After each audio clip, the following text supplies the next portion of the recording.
Hurricane Irma. Boats tossed. Here we are at this marina. Hi, my name's Colin. I used to be a chief engineer on super yachts, but gave it all up to buy a hurricane-damaged Lagoon 450. My friends and I are fixing it up as we go, and are determined to circumnavigate the entire planet. So subscribe if you want some inspiration to live life to the fullest. 20 years from now, you will be more disappointed by the things you didn't do than by the things you did. So what are you waiting for? Morning everyone. So got quite a big day today. We're catching the shelter-based shuttle into Colin. We have to do a big grocery shop for our trip to Guatemala. One of my crew, he's went to Panama City, Florida instead of Panama City, Panama. So he's currently in Florida waiting for a flight to come down. He gets in at 1 a.m. so hopefully we can leave 8 a.m. tomorrow morning after we clear out of immigration. But we don't want to leave any later because there's a big system coming in on Thursday, so we want to be as far north as possible by Thursday. So got a lot going on, busy day, and let's get into it. It's a lot of groceries, but we have to last 10 days, but it's actually the longest passage Parlay's ever done since we bought it. So it's kind of a good learning curve for us, see how much we've learned about provisioning and see how far this food goes and see if we can stop a lot of it from going rotten.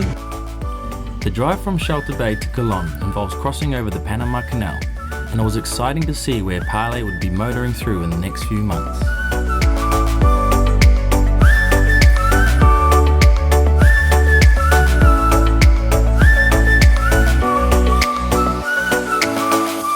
Kind of excited about this passage. It's 900 miles around the coast of Nicaragua and then Honduras, which is pretty active pirate territory. So we got a few things in place. We're going to have first of all, we're hiding every single valuable item that we have, and we're going to have like $30 or $40 each in our wallets. Take our IDs and credit cards and everything out, but just have our wallets with a couple of bucks in them. So if pirates did happen to come on board, we can give them a few dollars. I've got 2 phones that are broken. I'm going to give them to them. I've got a laptop that's pretty much broken, so they can have that as well. And just kind of cooperate with everything they say. We are going to have a spare gun in the salon and a machete as a self-defense item. And we've also bought 180 meters of this polypropylene line. We're going to stream that out the back if we have anyone approaching, and hopefully that will foul their propellers. We're also going to sail with no lights or anything at night, especially around that one really bad corner around Honduras. It's definitely not to be taken lightly. We're going to have to have our wits about us. We're going to pull into Roatan. There's been 2 pirate attacks around Roatan in the last couple of years as well, but very rare, and there's a lot of sailboats still going there, so that's meant to be beautiful. That's what we're going to do. Before setting sail, we had to bunker some more fuel in case we were becalmed on our passage and had to motor. I go off a conservative 5 litres per hour fuel burn on Parlay, so absolute worst case scenario would be 8 days motoring, which would be 960 litres, in other words, roughly $960. So as always, whenever I have new crew on board, I take them through a safety induction to prepare them for sea. As mentioned before, this was to be Parlay's longest non-stop passage so far, through active pirate territory, so there was a lot to cover. And with that, it was time to throw off the lines and head north into the middle of the Caribbean Sea. Another amazing country behind us, until we see land again over a week later.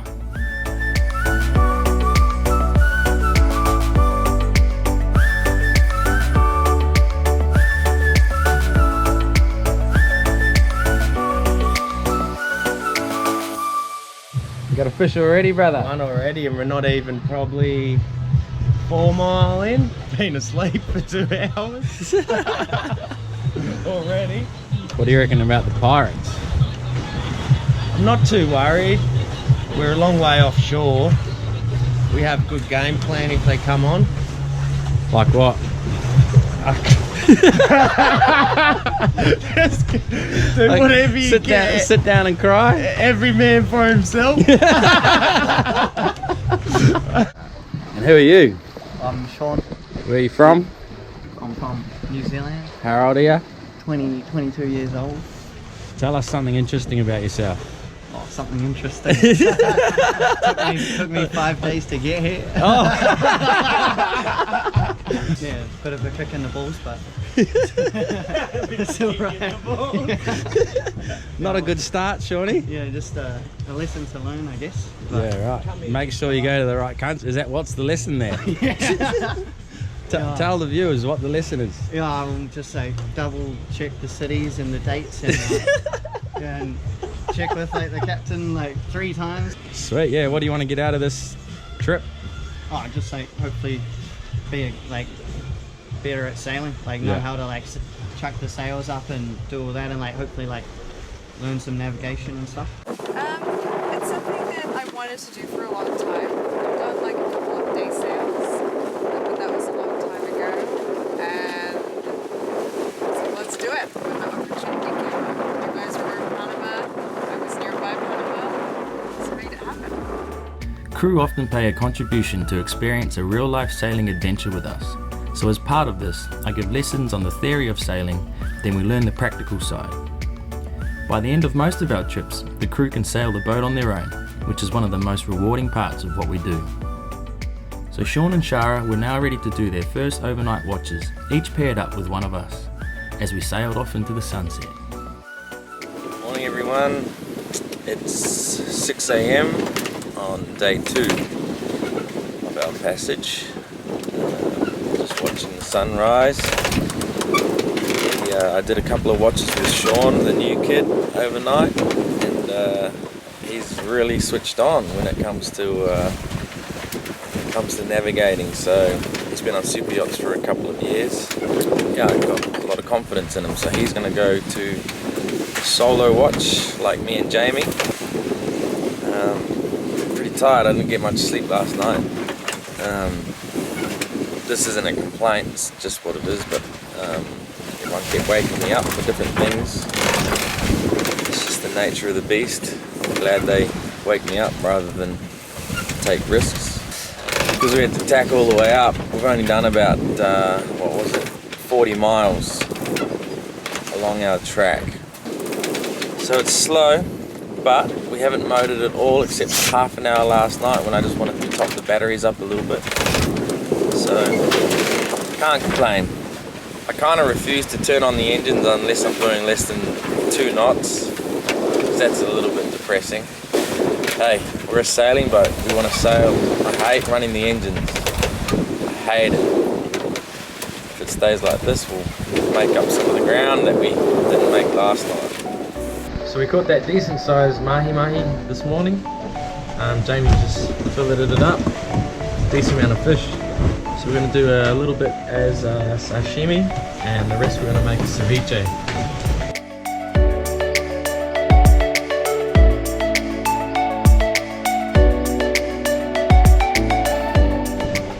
Catch! Yeah! Good boy. Come on, Danny. Good boy.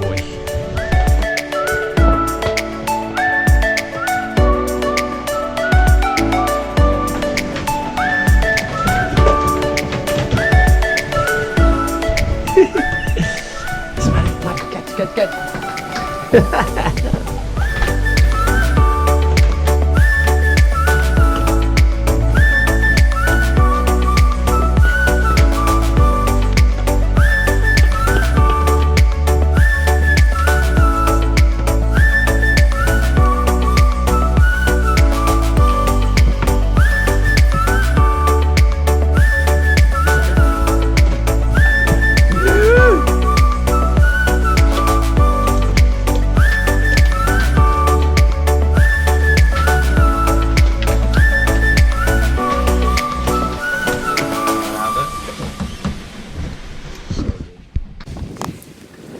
Oh, so last night we tested out the whole sailing without the nav lights on thing, and it was so dark and you couldn't see shit. And if there was another sailboat coming straight at you, he'd be on top of you before you saw him. I'm still in two minds about this whole going dark thing. But yeah, I think tonight will be the first night where we have to actually worry about the pirates. We'll see. Let's just try to get through this day and hopefully get a little bit more wind. If we're getting chased, whoever's on watch tonight, first thing you do is wake me up. I'm going to try to do some zigzags in front of them. First of all, I'll start both engines and I'll go as fast as we can. We can go pretty fast, we can probably get 10 knots. So we'll probably go straight into the sea as well and just try make it as uncomfortable for them as possible. And we'll just smash into it. And we'll do some zigzags in front of them. Hopefully one of these lines snags their prop. And then that's it. There's a knife here, as you know. We'll just cut the line that's snagged and we'll keep going as fast as we can out of there. If they happen to just come up alongside and jump on that way, then we're fucked. Then we're just cooperating with everything they say. Just going to give them what they want. All our real valuables are hidden. We just give them a couple of bucks, a couple of old phones. We've got all that taken care of. Hopefully they'll be on their way. If we're trying to outrun and they start shooting a gun, I'm going to stop trying to run because someone's going to get shot. And we'll just whatever they want. Yeah, very unlikely, but who knows, this could happen, and if it does happen, that's the plan. Did you get a spear gun out? Oh yeah, and there's going to be a machete and a spear gun inside, just for self-defense purposes. Don't come out wielding a fucking spear gun, it's just for self-defense. If I get hurt and he gets hurt, and you got to defend your life, know that there's a machete and a spear gun in there, but we're not going to come out and try and fight anyone. So that's the dilemma that we're in at the moment is, yeah, we want to turn our lights off so that so the pirates can't see us, but then we want other boats to be able to see us. And then what if another boat's doing exactly the same thing coming towards us? We're not going to see them at the last minute. So I don't know what the answer is. Maybe you guys have experience and a suggestion, but we don't have AIS, we don't have radar, and then when we turn our nav lights off, we're completely off the grid. And yeah, if another boat's doing a similar thing, it gets pretty dangerous.